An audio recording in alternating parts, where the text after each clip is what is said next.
not a song, it's a slogan. Get to that school and you see that boy and you walk down that hallway. It's called 7 Basic Plots. What did I miss? What did I miss? Virginia, my home sweet home. I want to give you a kiss. Oh, hi, icons! How unexpected. Hamilton reference. But welcome to the Millennial Moment, the channel where every other week I review the best-selling iconic female albums that defined our generation.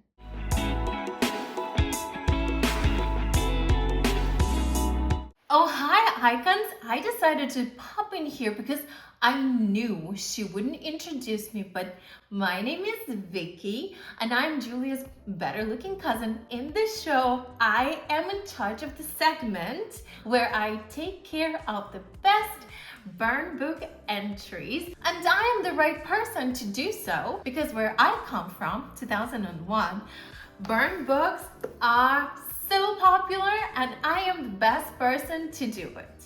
I have the knowledge and I have the wits. Stick around to see what I prepared for you today. Or you know what I learned? That there is such thing that is called chapters, that you can actually go to the part you want to watch like right away. Where I come from, you know what I do? So I have a cassette and I take a pencil and I put cassette on the pencil and I spin it around and I just have to guess that I will get to the right spot or the spot that I want to listen to. And it's kind of like really annoying, but I also don't have anything else to do. So stick around to see my entries or go ahead and watch it right now. My name is Julia and I am your guide to the era of low-rise jeans and flip phones. Oh hey, Hannah Montana just celebrated 20th anniversary and that was a big deal. Well, they made it a big deal. There was an event, the showing party, the red carpet, the celebrities and influencers, and the Disney special. And Miley Cyrus is rocking those bangs. And of course, there's an interview with Alex Cooper and all of that drama. Because there's nothing, literally anything we can do without the drama, but it's okay. Although it is a pretty big deal, I have a confession to make. I have never seen Hannah Montana. And honestly, I don't even know how that happened because it feels like I should be there among all of her fans and followers, but maybe I was a little too old. 2006 she came out, I was like 15. I hopped on Miley Cyrus train a little later with I Can't Be Tamed.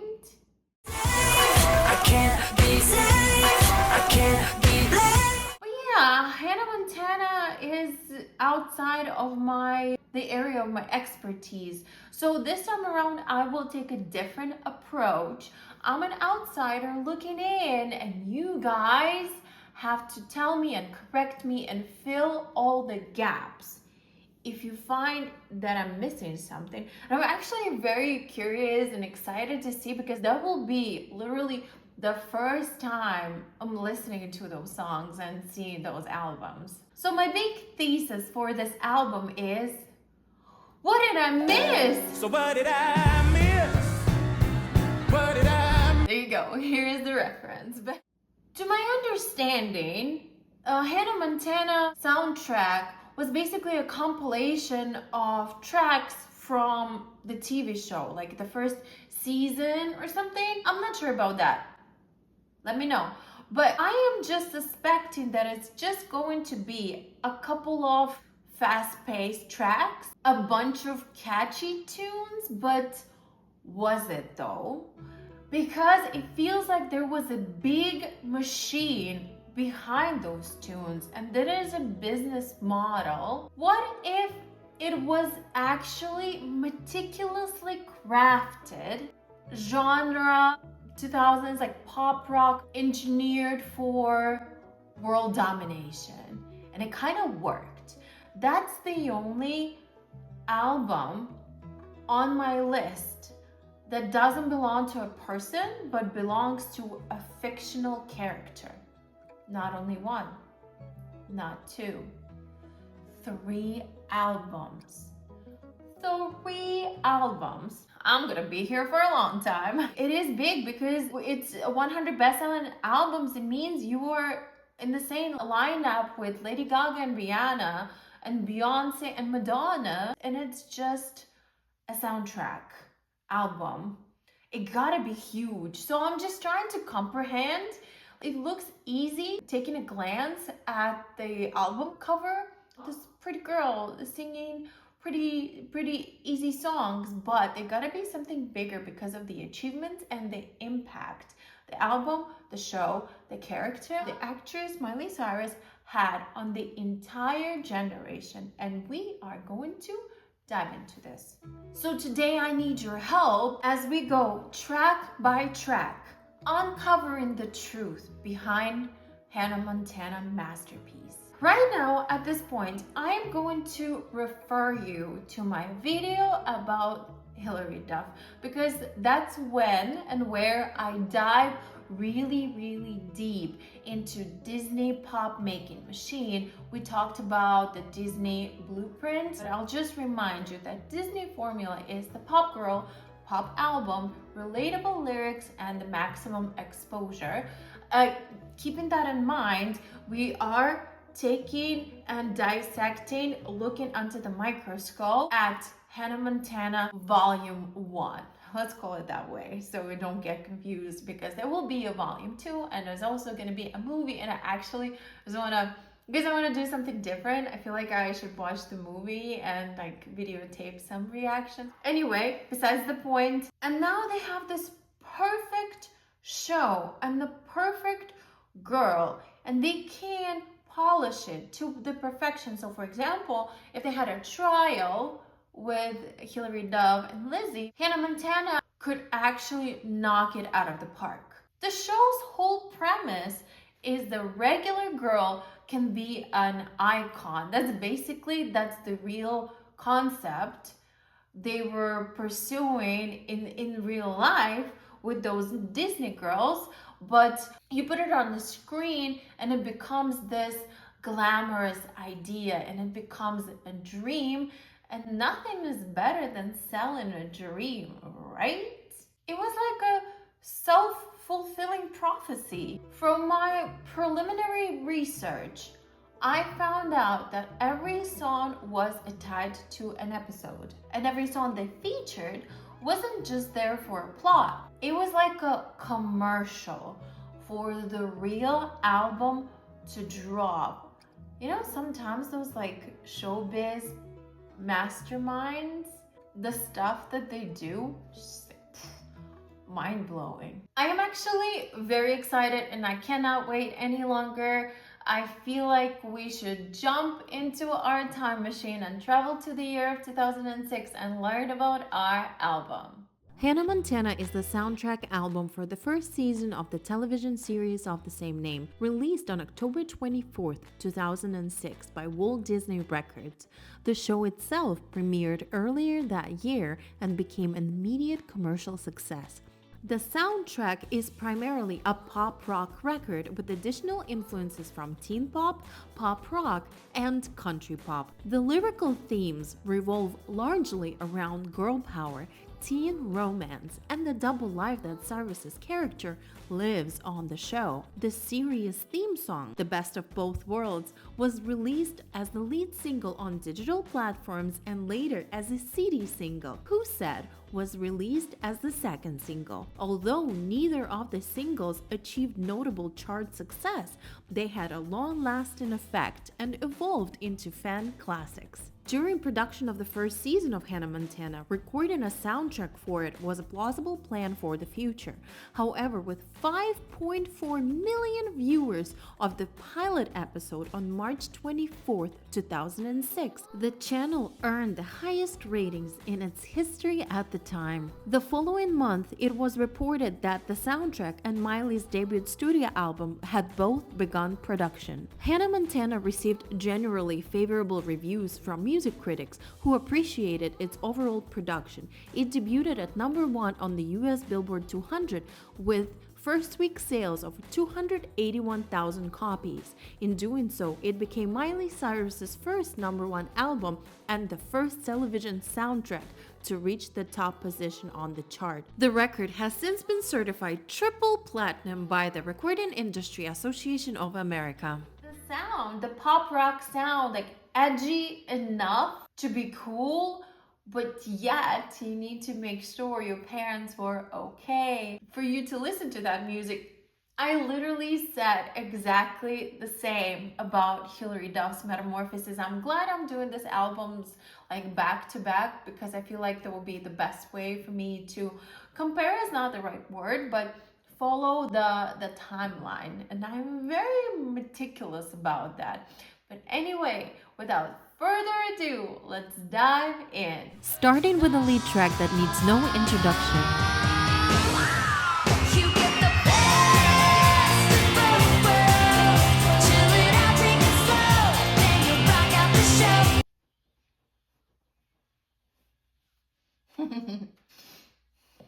Well, the lip syncing is horrendous. And she's young. I don't believe that a daughter of a musician, of like a country star, doesn't know how to hold the microphone right. But I know lip sync is it's a special skill to have, and she is obviously clearly lip syncing. It was a little ridiculous, but it's a part of the TV show. It's okay. It's okay. Yeah. Miley has a great energy, unlike Hilary Duff at that age.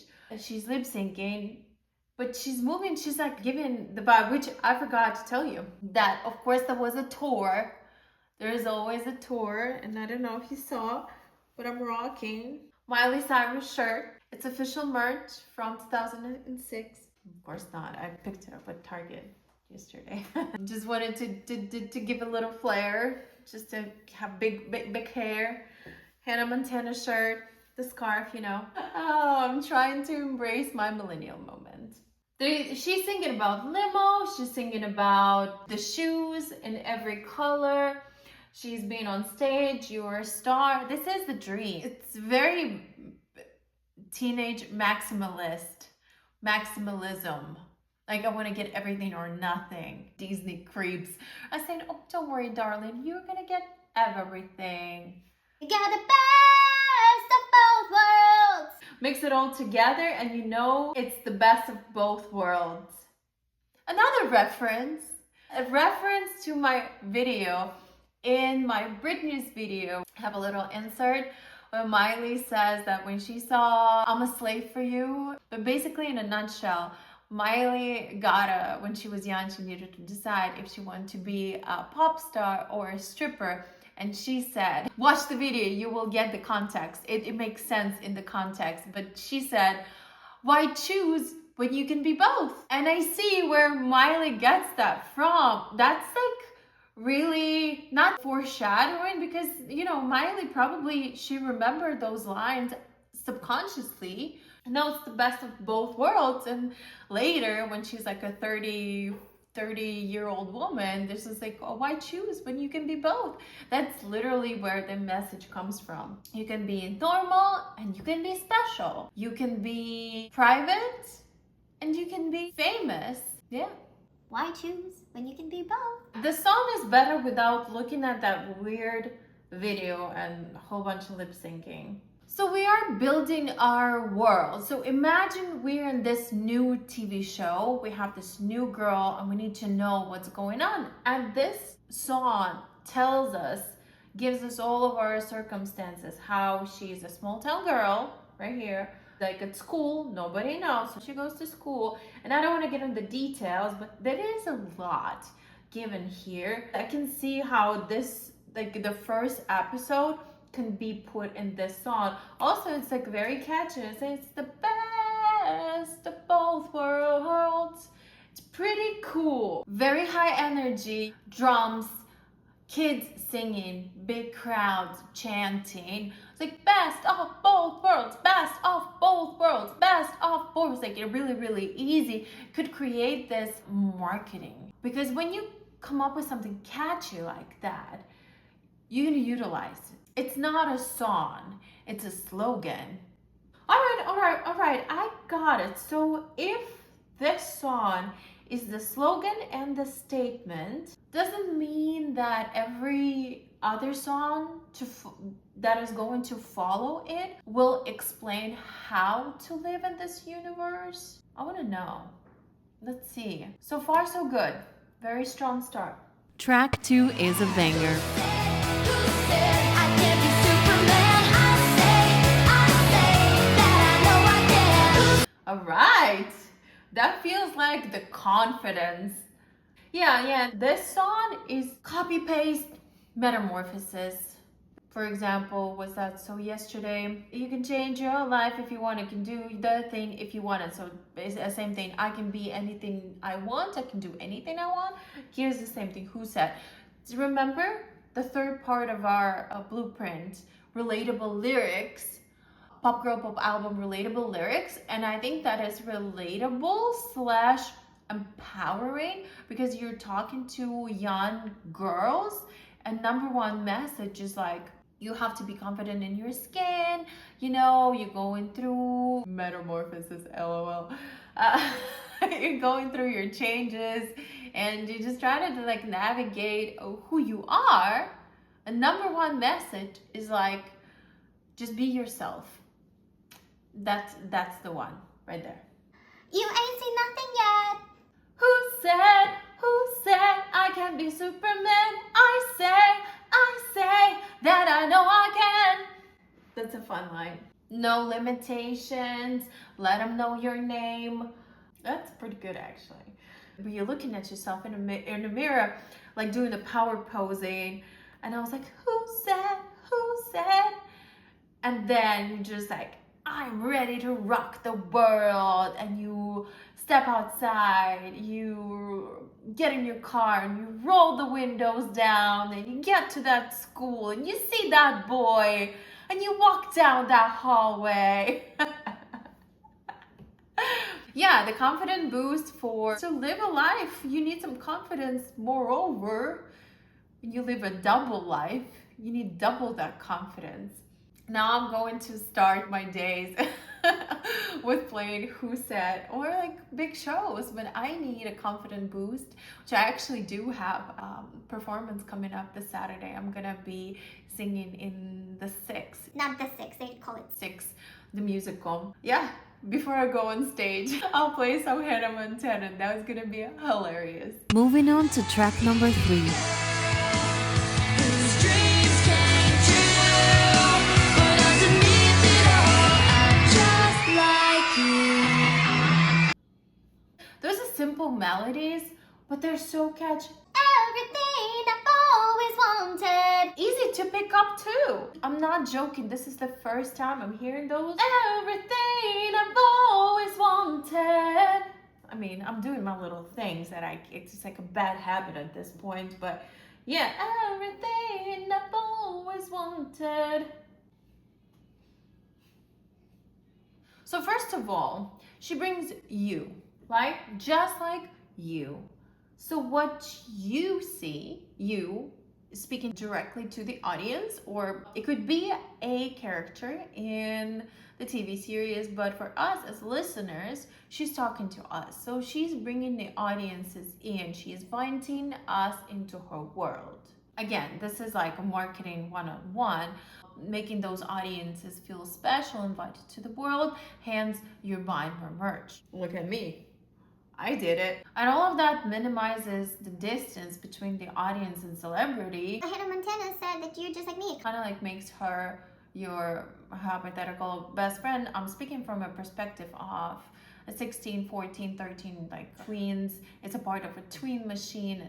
But yeah, minimizing those distances is a key factor of succeeding a brand. Just like you, I'm an ordinary girl trying to live the life, trying to be who I am. Why the double life then? If you're just like me, you're like one of us, why is the secrecy?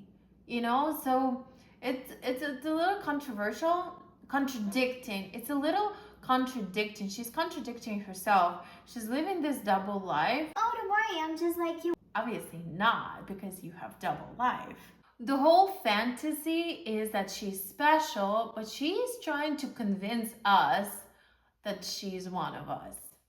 It makes a young mind, it makes them think that Hannah understands me. She's just like me and I'm just like her. I like the vibe, but it's like you have to be real naive to believe it.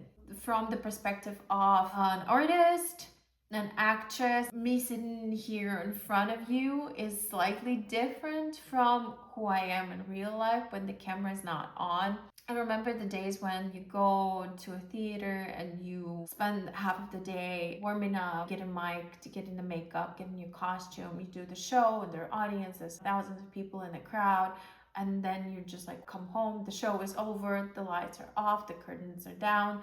You just pick up your stuff, your water bottle, you just drive home and like, okay, I guess I'm just gonna do my laundry now. It's kind of this double life when you just, I'm a star, yes, please, people applaud me, and you just 30 minutes later, you're munching Cheetos on your couch watching The Bachelor. It's time to get up and dance.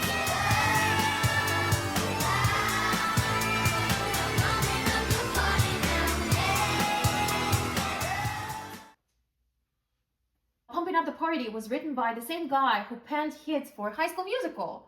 That's why it all feels so familiar, because it's the same group of people, group of creators who build the universe of the Tween Machine. Hey, get up, get loud.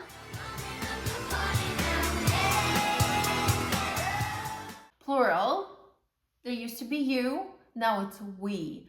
We are multiple people. Core idea of community, you're not alone.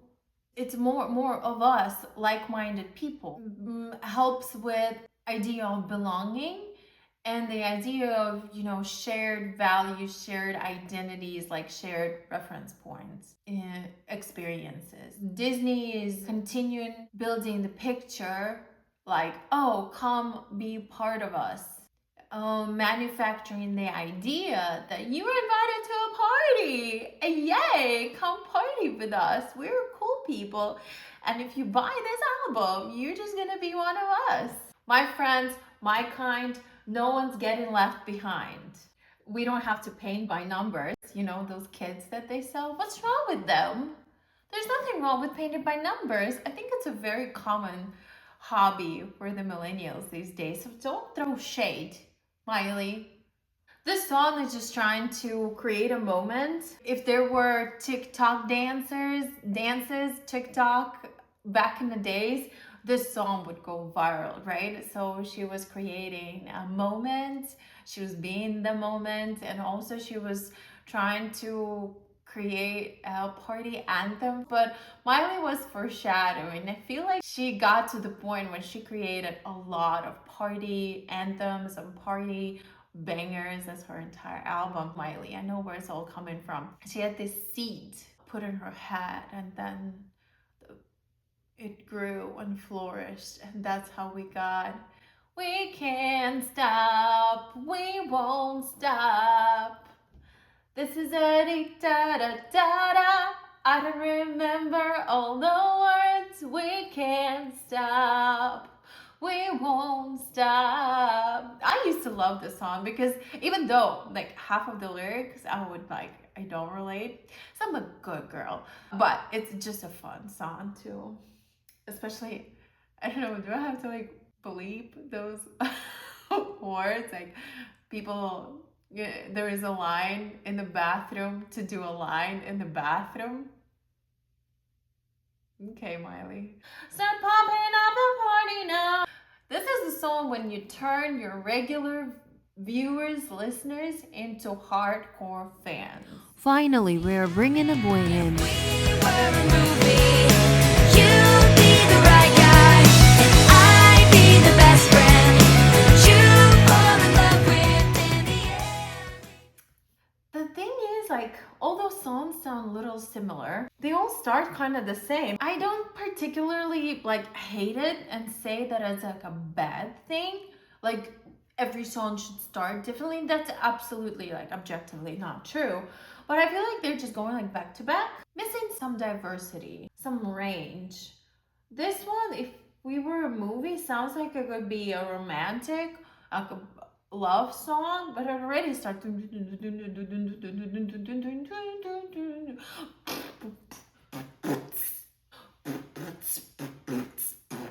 You're charming, got everybody starstruck. So there's a boy, but yet again, she's like attacking him with his energy, and I don't know if that's like Miley's vibe.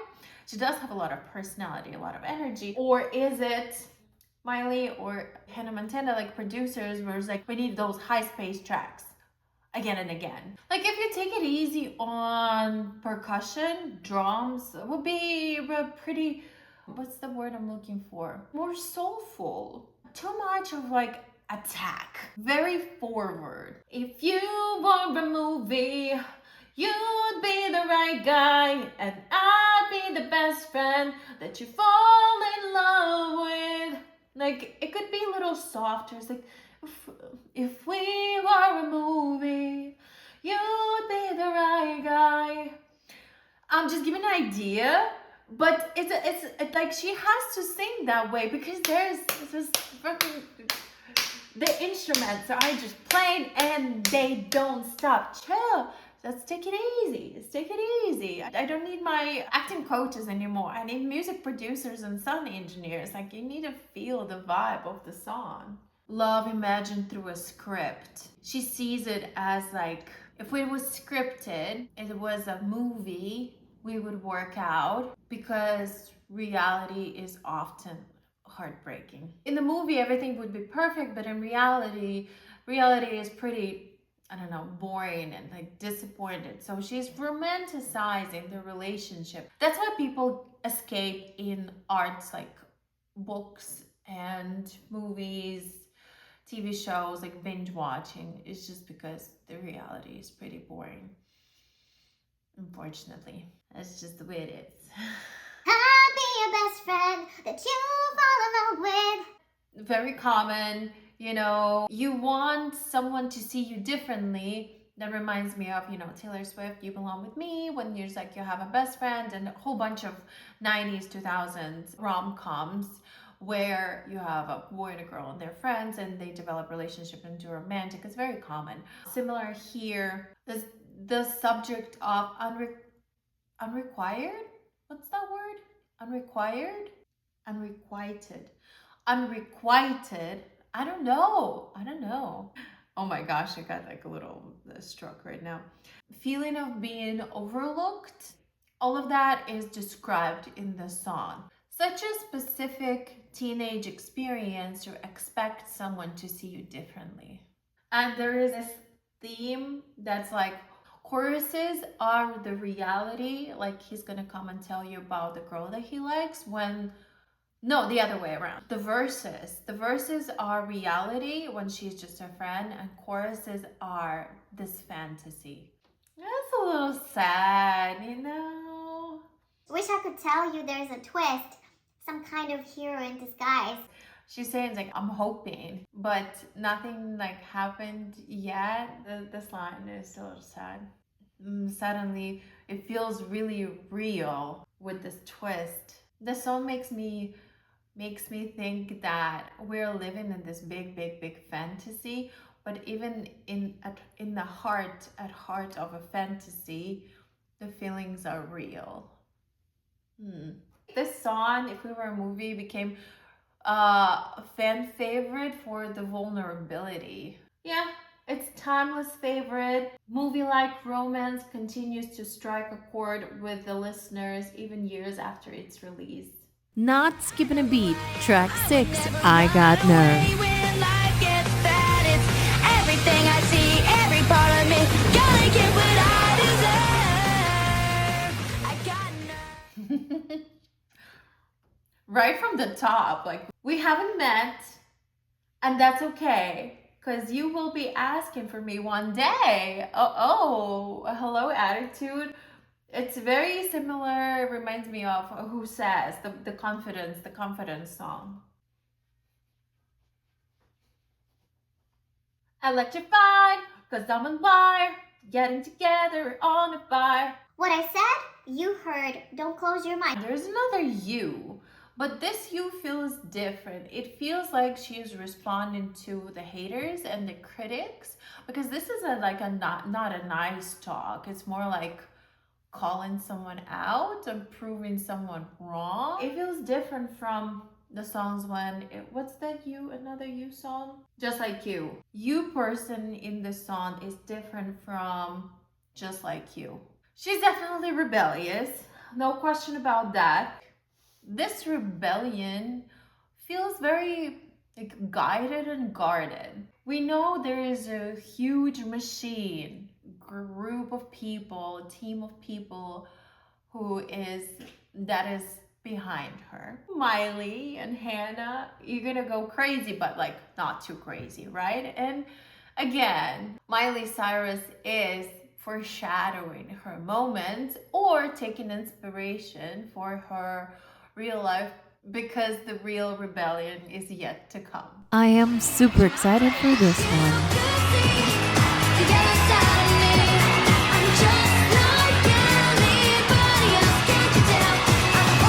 That one is different. Remember I was telling you like all the beginnings are the same? This one is super cool. The other side, whole bunch of echoes. It creates those echoes of multiple voices, creates the illusion of like, what you call it, like split personality, like hearing voices in your head. Obviously she's not. Is the illusion like, this is me, but there is also another me. I like it. That's a good creative choice, creative move for this song. And it's different. I want to see that, like things being different. It's a difficult job for artists to say the same old message, different way. That's why we are looking for creativity, because art is old as time, and all those messages, all those songs, characters, scenarios. Okay, let me show you a book. I am such a nerd, it's incredible. So to prove my point, I went and grabbed this book, and it's called 7 Basic Plots. So basically every story ever told describes these plots: overcoming monster, rags to riches, the quest, voyage and return, comedy, tragedy, rebirth. If you think about it, that's true. So that's why we find those references, or like Hannah Montana, Hilary Duff, and they are intertwined, interconnected. And if you think deep, you will probably find more resemblance to other art pieces. Yes, Hannah Montana did not come out of nowhere. Before Disney Channel, TV was already obsessed with the girls living secret lives or split identities. Sabrina the Teenage Witch, Bewitched, I Dream of Jeannie, just a few examples. Let's look at the classics. We have Cinderella, and The Prince and the Pauper is basically the best of both worlds as a century-old concept. We also have a few very handsome men like Clark Kent and Zorro. I don't know where I started from. Oh, the creativity. The creativity, because we're storytellers, we tell those 7 plots, those 7 stories, but we need to find a different way. This album so far is great. I'm missing one thing. It is diversity and being different. And that's it. That's all I got. I think it's pretty good. This song has a good potential. So if the fantasy is the external experience, now we're living in it. And this one, the other side of me, is the internal. I'm just like anybody else. Can't you tell? Nuh-uh. Don't tell me that you're just like anybody else when you're living this double life. Being a little insincere here. Is that why we all wanted to be stars, singers, actresses, models? Just because from the very young age they were telling us fame, crowds are calling, paparazzi, when you are on stage. I wanted to be someone for, as long as I remember myself. Surely, when I've heard Christina's Stripped, This album holds a very special place in my heart. We're gonna get to it. I'm very excited. That's when I knew for sure what it is saying. But unfortunately, music did not. Like, I was trying so hard. I was doing everything I possibly could. I was taking vocal lessons. I was trying to put myself out there. It's like I work with producers, and I was like, oh, if I can't find materials to sing, I'm gonna write my own. And I did. Took it to the musicians, and they were saying, like, well, if you want the songs to be heard, just sell them or have someone else to sing them for you. And I was like, well, that's not going to happen because those songs are part of me. They only come with me as a package. I put a lot of effort into music. I loved music, but music did not love me back. From there, from songwriting, I went path of a storyteller. I was like, well, what I want to do, I want to continue telling stories. What is the better way to continue stories through music rather than musical theater? I was like, well, I have music, I need to do theater. I went back to school for theater, and that was a life-changing experience. As soon as I started acting, I could not stop. Like, music did not let me back, but theater did. I started getting cast, and I got really good feedback. And like, again, musical theater, when you have to sing, is not my vibe. It's not my cup of tea. I love just straight plays, when you just come on stage, like realism, and people talk about real experiences, and you exist truthfully under imaginary circumstances. And it's fantastic. I love it. Theater world is my world. Yeah. And I was saying this? Oh, about the music and the fame.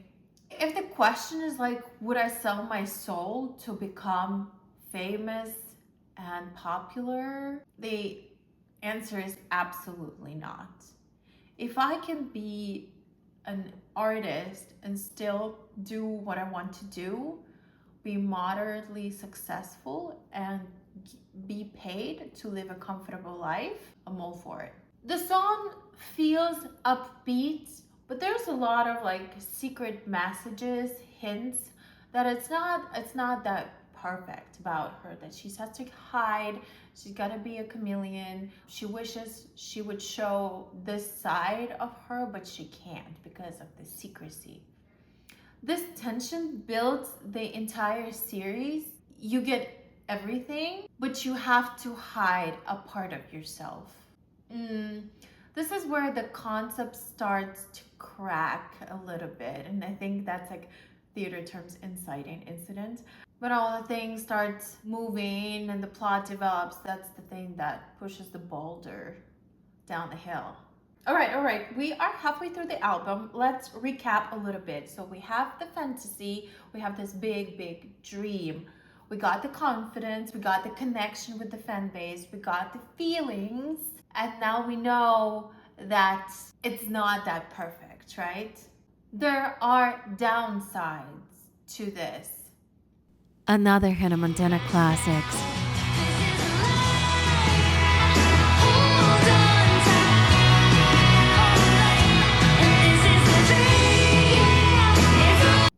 The guitars are not electric, acoustic here in the beginning, which is nice for a change, you know? That's kind of like exactly what I was looking for. And it feels like slowly but surely at some point we're gonna transition to country, and I know that we are going to. This is good. This is alive, hold on tight. Taking in the whole new scene. I feel like the message from the last song about the double life, she's like, I'm just going to embrace it. You know, it does have its flaws, but it's the life. And I'm choosing to live it instead of complaining or change it because she's moderately happy in it. She just decided to, like, that's the life. She talks about the cost of fame, but in this song, she's saying that it's all worth it.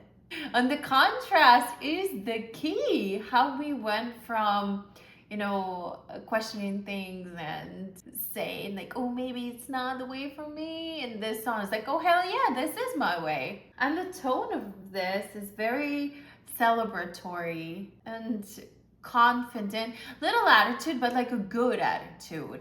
Cocky, confident person, like the girl who you see at school or driving by in a car. Is like, Oh, I wanna be like her. maybe is it going to be like the end of season montage of all the highlights of the season? The best moments are in the montage, and just with this song playing in the background. Life, hold on tight.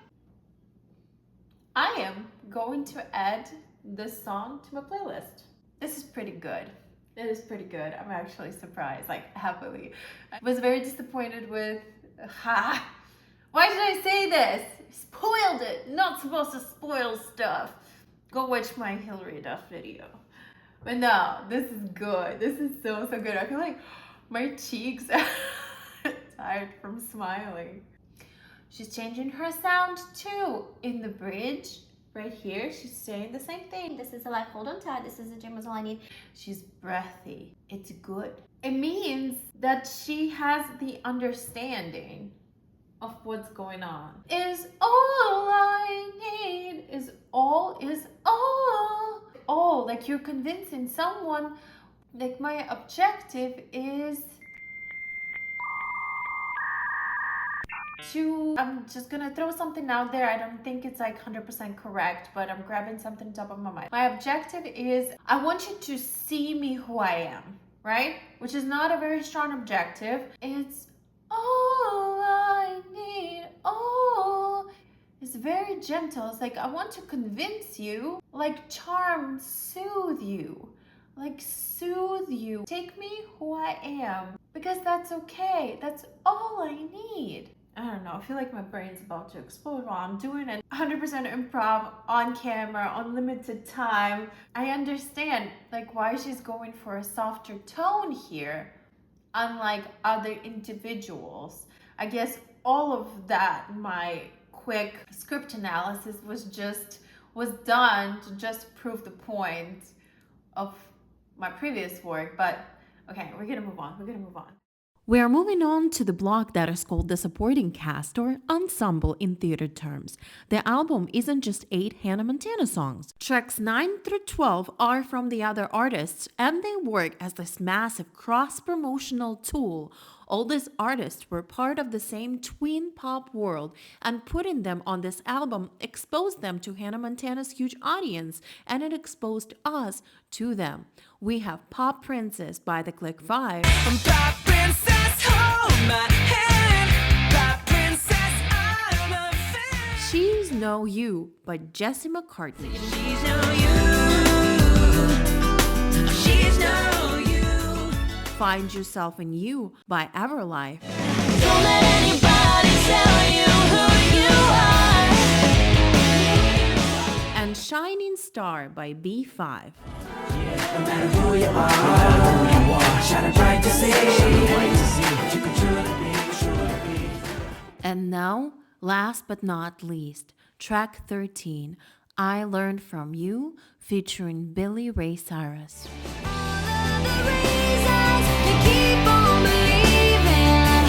There's no question that's a lesson that I learned from you. Big life, big fantasy, big dream. We're going back to something that is very important, and probably the most important is families. Like this is the root, the foundation of, Miley's journey. It goes beyond Hannah Montana universe, beyond pop music or whatever, etc.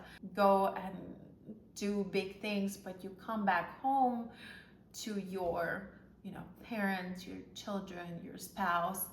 And it's really important, and that's how we just circling it back. And through his vocals and his tone of voice, is very soothing, very mature, very stable. I don't know, would you use that word? Reliable? He's a country singer and he sounds like one. And I can rely on it. I know that it's not gonna change.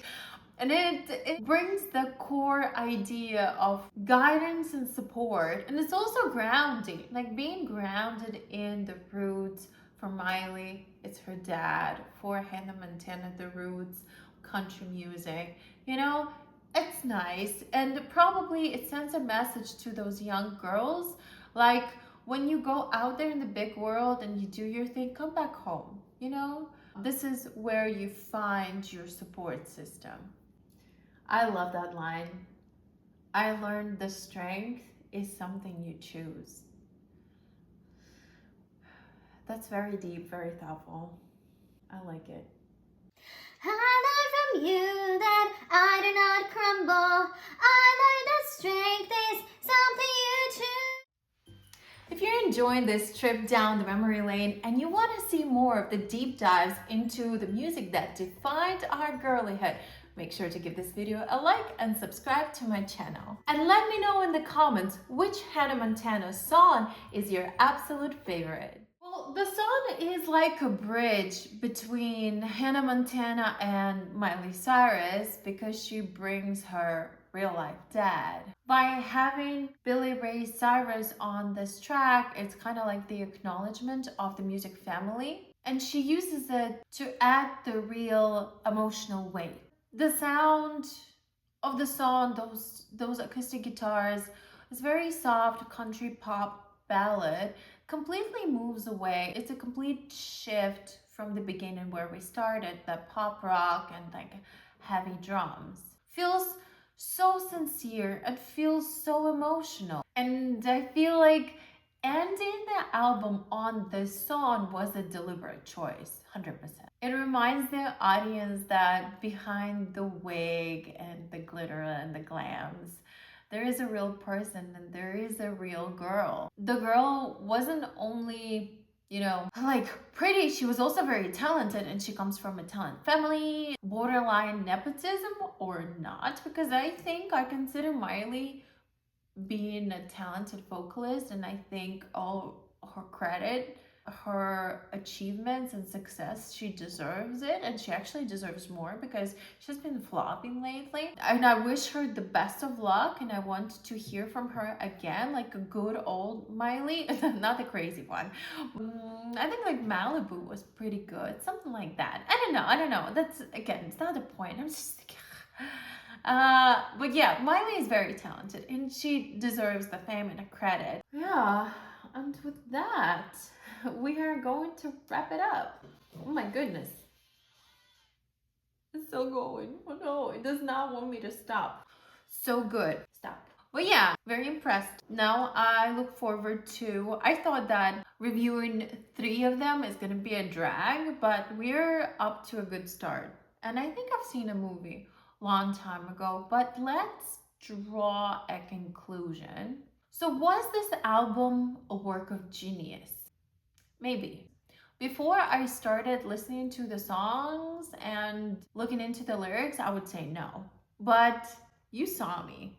Those reactions were real. So do I have to say yes? Yes, this is the work of genius. Oh my God, we found this.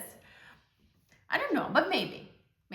It might not have the poetry of Johnny Mitchell, and it does not have any groundbreaking productions, right? But it was purposeful. We had a plot line, we followed it to the T. We had circumstances that we needed to paint, like the world of Hannah Montana when she lives her double life. The objective was to paint that world. Check. Good, perfect. As a listener and art connoisseur, it is okay, right? So for me, being a little bit older, am I going to buy it and listen to it on a regular basis? Probably not, although I edit a song. But from an like industry professional and storyteller, it is so intentional. Like the storytelling is crazy. And you know how much I love it. It is an important part for me to consume something like an album. Like every new song just adds a little bit, like a brushstroke to a portrait, building this Hannah Montana universe. Honestly, it's like a little addicting, especially for kids, preteens. Like, I want to know more. And what happened next? And what else? What's up? What happened then? So yeah, this marketing campaign is on point. I am a 30-year-old woman. I have my fair share of opinions and hot takes. And you want to hear someone else, like a fresh perspective and fresh point of view. Let's see, and I have a special guest, Vicky. We're all excited. We all love her. Can't wait. Oh my God. It's my turn. It was great. The album was great. I really loved listening to it. But I have something to say. It's time for the burn book entry. Where's my book? I put it here the last time. You shoved it back in Whatever. here, making a mess. It's on the shelf where it's supposed to be. This is property of Vicky. That's me. Still doesn't smell. Ew. All right. Hannah Montana, Volume 1.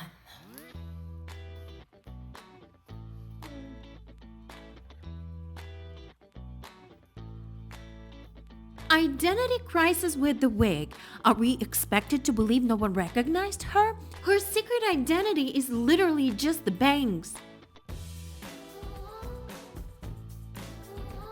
The best of both worlds? Yeah, because Disney wanted best of both paychecks. And don't forget about the wig. The wig deserves top billing. Pay her royalties.